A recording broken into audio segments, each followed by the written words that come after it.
Cherchez premièrement le royaume de Dieu et sa justice et tout le reste vous sera donné. Mais que signifie réellement ce passage? Cela veut dire que lorsque Dieu te donne le royaume, lorsqu'il te sauve, lorsqu'il te donne la vie éternelle, il te donne aussi le reste. Le royaume de Dieu ne vient jamais seul. Avec le salut viennent la paix, la joie, la sagesse et aussi la prospérité. Jésus n'a jamais dit que son peuple devait vivre dans la misère. Au contraire, la Bible montre que ceux qui ont marché avec Dieu ont été bénis. Regarde Job, un homme juste, intègre et pourtant l'homme le plus riche de son temps. Regarde David, un roi selon le cœur de Dieu, béni, prospère, honoré.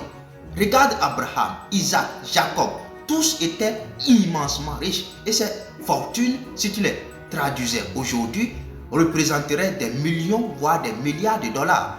Et pourtant, ces hommes aimaient Dieu, servaient Dieu et vivaient dans la sainteté.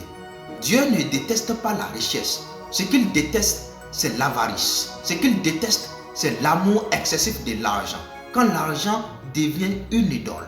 Mais si tu es riche et que ton cœur reste attaché à Dieu, si tu es généreux, si tu utilises tes ressources pour bénir, alors Dieu t'accorde encore plus. Ce message n'est pas un éloge de l'évangile de la prospérité. Non, c'est un éveil spirituel.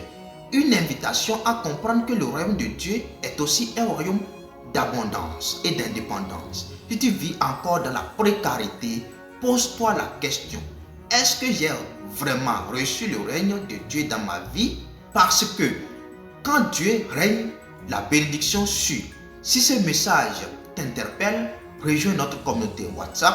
Ensemble, nous travaillons pour l'unité du corps de Christ, l'indépendance de la communauté chrétienne face au système mondial et la mise en place d'initiatives concrètes pour une foi vivante et agissante. Le numéro WhatsApp s'affiche à l'écran.